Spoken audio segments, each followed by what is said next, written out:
Even though the Minnesota Vikings have the unfortunate matchup, who would have thought I would be saying that right now, against Joe Flacco instead of Anthony Richardson, the Minnesota Vikings also get a massive boost on their roster Sunday. This take is presented by Hoagland Farm. Contact Hoagland Farm and get the best rotationally grazed 100% grass-fed beef. This beef is sold in quarters and halves, and they have custom sample packs so you can try before you buy. Hoagland Farm beef has ground beef, sirloin steaks, T-bone steaks, chuck roasts, and more.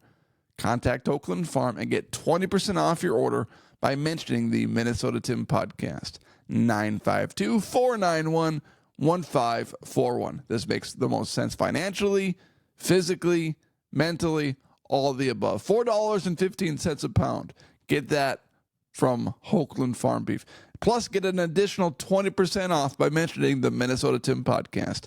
952-491-1541. Okay, so this big boost that the Minnesota Vikings are getting on Sunday is important because recently the Minnesota Vikings offense has been struggling. Jets game, they struggled. Lions game, it wasn't that big of a struggle. However, 14 points was just given to the Minnesota Vikings. Aaron Jones rattles off a 34-yard run after the Detroit Lions fake punt, which failed. Beautiful scoring position right away. Scored second play in. The next time, the defense made a play. So 14 of the 29 points the Minnesota Vikings scored in that game weren't necessarily because the offense led a long drive, long sustained drive that they just tore apart the Lions defense. And then the following week, short week against the Rams, the Vikings put up 20 points. Naylor had a drop. Darnold held on to the ball too long. Darnold zeroed in on Justin Jefferson.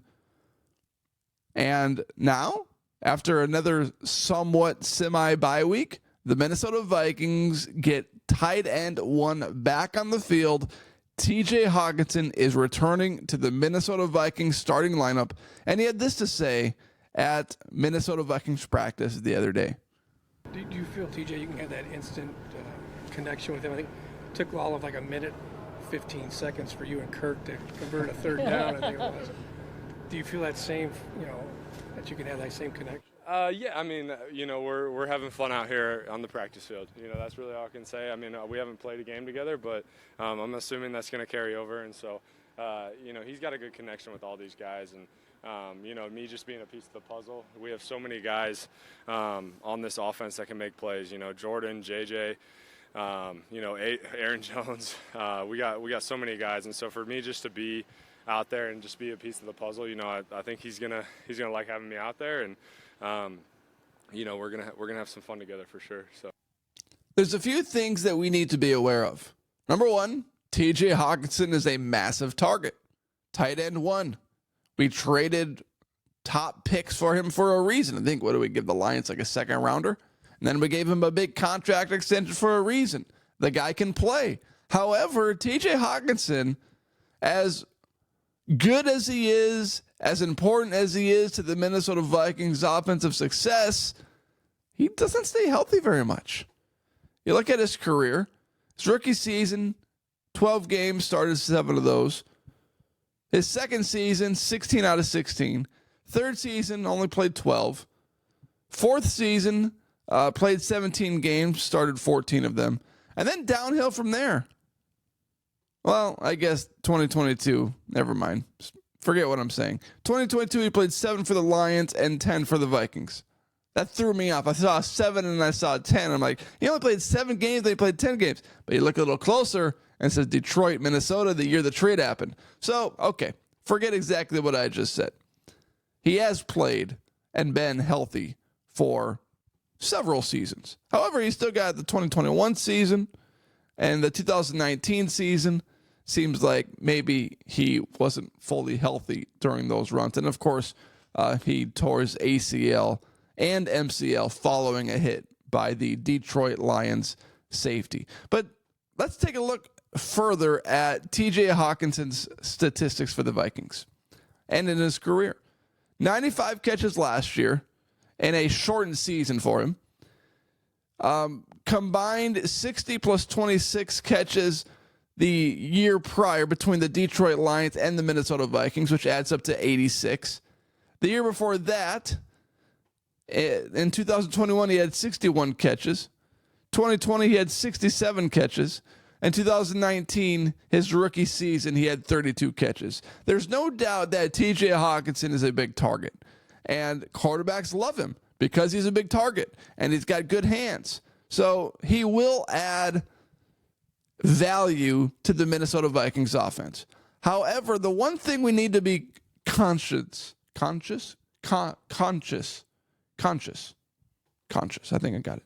One thing we need to be conscious about is that earlier on in the year when things were looking so bright for the Vikings, Darnold was throwing 3 touchdowns a game, 2 touchdowns a game, had a game where he threw 4 touchdowns.